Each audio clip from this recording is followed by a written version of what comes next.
Good morning, Bobcat. So yesterday what we read was Alex and Peter decided that they were going to go have a picnic on a nice day. Fudge wanted to go and they said he couldn't come with them and he was not pleased by that. So let's continue chapter 12.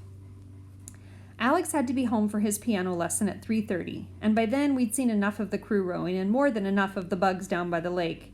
Mom and Dad were working in the garden when I rode into the driveway, and Tootsie was asleep in a lounge chair.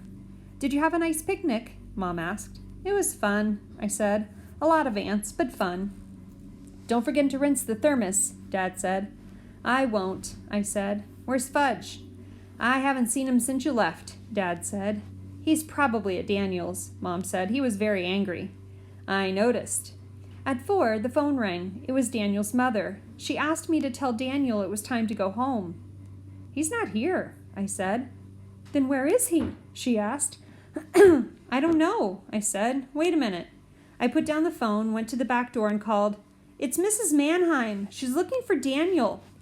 Mom ran into the house, wiping her hands on her jeans. She picked up the phone. "Mrs. Mannheim? We thought Fudge was at your house." "No, not since 11:30 or so." "You found what?" "Oh, no." "You don't suppose—" "Yes, of course, right away." She hung up the phone. "What is it?" Dad asked. He was standing at the door listening. "She found Daniel's piggy bank. Smashed. All the money is gone." Mom zipped upstairs to Fudge's room. Dad and I followed. "Bonjour," Uncle Feather said.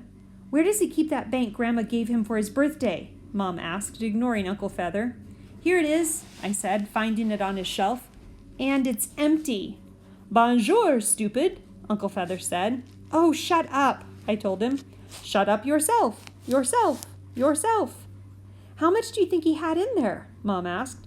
"About $2.50, I said. He was counting it the other night." "So between them they have close to $7, Mom said. "7, Uncle Feather repeated. "7, 7, 7. "They can't get far on $7, I said. "Peter, please," Mom said.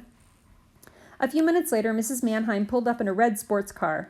She was wearing cutoffs, a t-shirt that said "Ski the Bumps," and sneakers with their toes cut out. Her hair was in one long braid that hung down her back. "We think they might have gone to the lake," Dad told her. "The lake?" Mrs. Mannheim said. "My God, Daniel can't swim." "Neither can Fudge," Mom said. "Yes, he can," I told her. "He can doggy paddle." "Peter, please."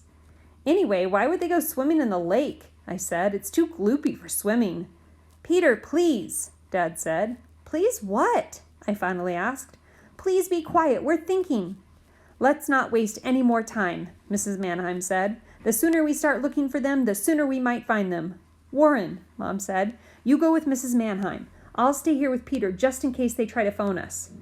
When they'd left, Mom asked me to bring Tootsie inside. She was still sound asleep on the lounge chair. I picked her up and carried her into the house. She opened her eyes, and when she saw it was me, she smiled and said, "Yuck." At 5, the phone rang. This is it, I thought. It's all over. They found him, splattered across the road, his bike a mangled mess. Or maybe the Princeton crew has found him. Maybe they've dragged him out of the lake, his face blue and swollen. I felt a big lump in my throat. If only I'd let him come on the picnic with me, none of this would have happened. If only I hadn't wanted to kill him when he woke me this morning. Now it was too late. I pictured the funeral, Fudge and Daniel, side by side, in small white coffins. "Peter, would you get the phone?" Mom said. I picked up the receiver. "Hello?" I almost couldn't get the word out. How was I going to tell Mom it was bad news? "Hi, Peter." "Fudge, where are you?" "Guess." "The train station?" "Nope." "The bus station?" "Nope." "The police station?" "Nope. Do you give up?" "Yes, where are you?" "At Sandy's Bakery." "What?"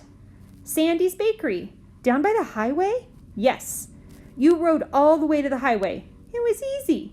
"Is Daniel with you?" "Yes." Mom grabbed the phone out of my hand. "Fudgy, my angel, I'm so glad you're all right. We've been so worried. Don't move, not an inch. We'll be right down to get you." We jumped into the car. I arranged Tootsie in her car seat, and we took off. We found Dad and Mrs. Mannheim driving around by the lake, told them the good news, and they followed us all the way to the traffic circle in the highway. Fudge and Daniel were standing outside the bakery. They looked very small. Fudge was holding a paper bag with Sandy's printed on it. Mom parked jumped out of the car and hugged Fudge. "I'm so glad to see you." I felt another different kind of lump in my throat this time. "Be careful, Mommy," Fudge said. "You'll squash your brownies." When we got back to our house, Fudge settled into Mom's favorite chair and said, "We went to the deli next to Sandy's for lunch. We shared a pastrami sandwich. We each had 3 pickles," Daniel added, relaxing in Dad's chair, "and a cream soda." Mom, Dad, and Mrs. Mannheim sat in a row on the sofa facing the runaways. "You know what you did today was wrong," Mom began. "It was inconsiderate and foolish," Dad said. "Not to mention dangerous," Mom added. "And stupid," I said. "And while we're very glad to see you," Mrs. Mannheim said, "we're also very angry." "Very," Mom said. "And you'll have to be punished," Dad said. Fudge and Daniel looked at each other. "What do you suggest?" Dad asked them. "Put us to bed at 8 o'clock tonight," Fudge said. "That doesn't seem appropriate," Mom said. 7 o'clock? Daniel asked, yawning. "Yes," Mrs. Mannheim told him, "because you're tired, but that's not a suitable punishment." "Why don't you take away their bicycles for a month?" I suggested, expecting everyone to shout, "Peter, please."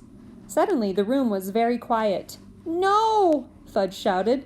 "Not fair!" Daniel hollered. Mom, Dad, and Mrs. Mannheim exchanged looks. "I think that makes a lot of sense," Dad finally said. "I think so too," Mrs. Mannheim said. "I agree," Mom said. I couldn't believe it. They'd finally taken me seriously. "But how will we get to school?" Fudge asked, pouting. "You'll walk," Mom told him, "the way you did before you had bicycles." "But Mommy," Fudge began, "if you love me—" "It's because I love you," Mom said. "It's because we all love you and care about you." Fudge stood up and stomped his feet.